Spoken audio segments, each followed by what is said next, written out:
Hello friends, welcome to Amor mathematics. Amor mathematics में आप सबका स्वागत है।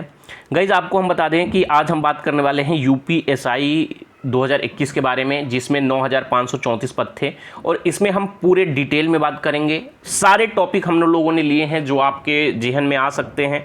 फिर भी कोई टॉपिक छूट जाएगा तो आप हमें बताना, तो बहुत ही डिटेल में बात करेंगे। इस वीडियो को अंत तक देखना, आपके सारे सवालों के जवाब इसमें मिल जाएंगे। पहला आपका सवाल यह है कि रिजल्ट कब तक आएगा। ठीक है, रिजल्ट कब तक आएगा। आपको हम बता दें कि जो रिजल्ट है वो आपका बन चुका है और जो क्लरिकल काम है वो लगभग हो चुके हैं। आपके रिजल्ट 22 या 22 के बाद कभी भी आ सकता है। उसकी एक रीज़न है कि देखो, अभी इसके पहले आपका चुनाव हो रहा था, चुनाव में सारे फोर्स बिजी थे। उसके बाद से होली आ गई, होली में भी आपकी कोई भी मीटिंग वोटिंग नहीं होती है। और आपको पता है कि जब भी कोई रिजल्ट, बड़ा रिजल्ट जारी होता है, उसके पहले एक हाई लेवल की मीटिंग होती है। उसमें भर्ती बोर्ड के अध्यक्ष जो डीजीपी हैं, डीजी भर्ती बोर्ड, आईजी लेवल के 3-4 अधिकारी होते हैं वो, प्लस हर जो भी चीज़ें होती है उसका कोर्ट केस देखने के लिए या उसके परीक्षा नियंत्रक के तौर पर कई सारे अधिकारी उसमें होते हैं, जो आईजी और डीजी लेवल के, आईजी, डीजी और एसपी लेवल के होते हैं। इनकी एक मीटिंग होती है और इसमें रिजल्ट से रिलेटेड जो भी वो होते हैं उस पर डिस्कशन होने के बाद ही आपका रिजल्ट जारी होता है। वो मीटिंग 22 को अगर होती है, जिसकी संभावना है कि 22 की शाम को या 23 को, जिस दिन होगी उसके 1 या 2 दिन में या उसी दिन आपका रिजल्ट जारी हो जाएगा। अगर वो मॉर्निंग में होती है तो हो सकता है कि इवनिंग में जारी हो जाए, और वो थोड़ा सा अगर डिले होता है क्योंकि 25 को शपथ ग्रहण है। तो ये कुछ ऐसी चीज़ें हैं। तो लेकिन 22 को आपके होने के चांसेज हैं। उसका एक रीज़न है कि कोर्ट केस की भी डेट भी आपकी 22 को लगी है। कोर्ट केस पे भी हम लोग बात करेंगे। तो आपका रिजल्ट 22 के बाद, 22 के शाम को या 22 के बाद कभी भी आ सकता है। हो सकता है 23 को आ जाए। तो जिस दिन मीटिंग ये लोग करेंगे उस दिन आपका रिजल्ट आ जाएगा। एक चीज़ और भी है, आप में से काफ़ी लोग पूछ रहे थे कि सर ओटीपी किसी के पे ऊपर आया है कि नहीं आया है। तो आपको हम बता दें, ओटीपी एक स्टूडेंट के मोबाइल पे आया था जो मेरे संज्ञान में है। और ओटीपी में जो ये ओटीपी आया है ये भर्ती बोर्ड की तरफ से आया है। ये भी मैं बहुत ही जिम्मेदारी के साथ कह रहा हूँ, क्योंकि अपने चैनल पे जो भी चीज़ें मैं बताता हूँ उसमें सत्यता होती है, तभी मैं आपके पास लेके आता हूँ। और ऐसा क्यों मैं बोल रहा हूँ कि भर्ती बोर्ड की तरफ से ये आया था, उसका एक रीज़न है कि जब कोई पुराना मैसेज होता है और उसी नंबर से दोबारा उस पर मैसेज आता है तो वो आपको दोनों मैसेज एक साथ दिखते हैं। ओटीपी में केवल डिजिट सेम थी, बाकी ये ओटीपी सेम वही ओटीपी था। जब आप फॉर्म भरते हो तो मोबाइल वेरिफिकेशन करने के लिए आपके नंबर पे एक ओटीपी आता है। इस पे ये 5 या 7 दिन हो गए इस वीडियो, मतलब इस घटना को। हम इस पे वीडियो बनाना उचित नहीं समझते थे, क्योंकि जहाँ तक मैं देखता हूँ रिजल्ट में कभी भी ओटीपी का कोई काम नहीं रहता है। लेकिन ये जिस बच्चे के मोबाइल पे आया था वो एएसआई का स्टूडेंट है और कोर्ट केस में हम लोग को जो केस जीते थे उसका छात्र है। तो हो सकता है कि एक संभावना बन सकती है, लेकिन फिर भी OTP generally date of birth से ही हम लोग रिजल्ट देख लेते हैं, रोल नंबर या रजिस्ट्रेशन नंबर और डेट ऑफ बर्थ। लेकिन ओटीपी जो एएसआई में हम लोग का एग्जाम हुआ था, 3 को हुआ था, 3 को हम लोग फॉर्म भरे थे, 4 को हम लोगों का एडमिट कार्ड आया था, 5 को हमारा एग्जाम था, 2 को नोटिस आई थी। तो ये इतना जल्दी हुआ था। जो डेट ऑफ बर्थ हम लोगों की डाली गई थी वो पुरानी डेट ऑफ बर्थ नहीं थी, जो हमारी ओरिजिनल है। तो हो सकता है कि उस वजह से उस बच्चे के नंबर पे आ जाए। हालांकि उस रिट के बाकी किसी भी बच्चे के पे नहीं आया। इस बच्चे का नंबर जो है वो 130 नंबर है।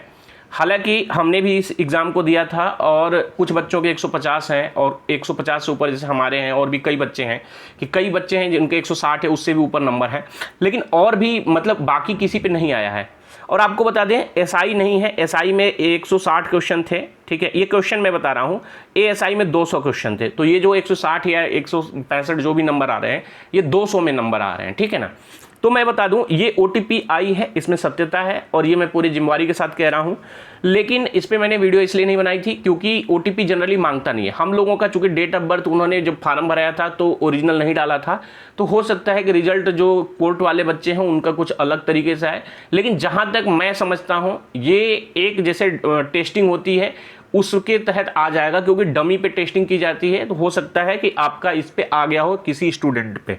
ठीक है, तो ओटीपी में जो सत्यता थी उस पे हमने बात कर लिया। कोर्ट केस अपडेट के बारे में बात कर लेते हैं। चलो देख लेते हैं। देखो, ये आपका कोर्ट केस है। ठीक है, इसमें ये लगा हुआ है 650/2021, ये आपका कोर्ट केस है और आपका 23 नंबर पे कोर्ट में लगा हुआ है। तो इसकी सुनवाई होगी और इसमें आपके वकील अशोक खरे सर हैं।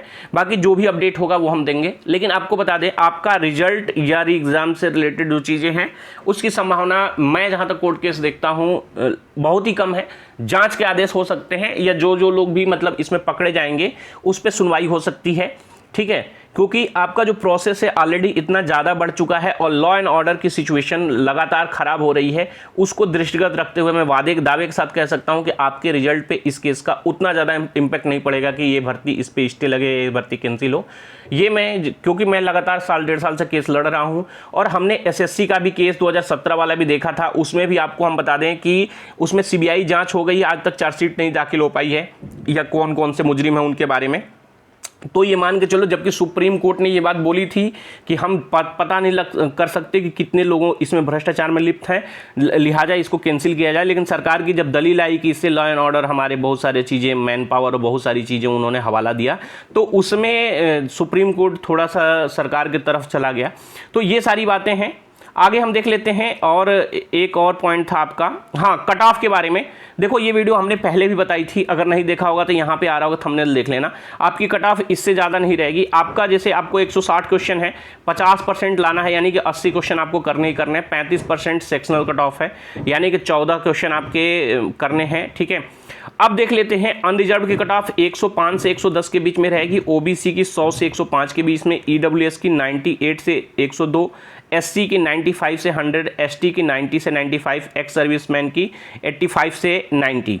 और जो महिला की कट ऑफ है, महिला की कट ऑफ 95 to 100 रहने की संभावना है। आपकी जो ये SC है ना, इसी के बराबर आपकी महिला कट ऑफ है। महिला की एक ही कट ऑफ बनेगी, इसकी बहुत सारी कट ऑफ नहीं बनेगी। तो आप में से जो भी आपके प्रश्न थे वो सारे प्रश्नों का हमने दिया था। जब तक मीटिंग नहीं हो जाएगी, एक बार हम समराइज कर लेते हैं, जब तक आपकी मीटिंग नहीं होगी तब तक आपका रिजल्ट नहीं आने वाला है। और मीटिंग की डिपेंडेंसी ये है कि होली के बाद से जब सारे अधिकारी मौजूद होंगे उस दिन आपकी होगी। रिजल्ट का काम लगभग आपका भर्ती बोर्ड में जो वहाँ पे कुछ लोग पदस्थ हैं, जो सूचना मिल रही है कि रिजल्ट का काम आपका पूरा हो चुका है। रिजल्ट मीटिंग के बाद आपका आ जाएगा। OTP में हमने बता दिया था कि OTP किसके पास आई थी, क्या है, और वो सत्य घटना थी। कोर्ट केस के अभी हमने बता दिया कि आपके रिजल्ट पे क्या आएगा। कट ऑफ के बारे में भी हमने बता दिया। वीडियो पसंद आए तो लाइक कर देना, चैनल पे नए हो तो चैनल को सब्सक्राइब कर देना, इस वीडियो को आप लोग शेयर कर देना। सब्सक्राइब जरूर कर देना, क्योंकि जब भी हम कोई न्यूज़ बनाते हैं, जब तक कोई ऑफिशियल या कोई ऑथेंटिक नहीं होती, नहीं बनाते हैं। पसंद आए तो लाइक कर देना, चैनल को सब्सक्राइब कर देना, इस वीडियो को शेयर कर देना। वीडियो देखने के लिए आप लोगों का बहुत बहुत धन्यवाद। Thank you.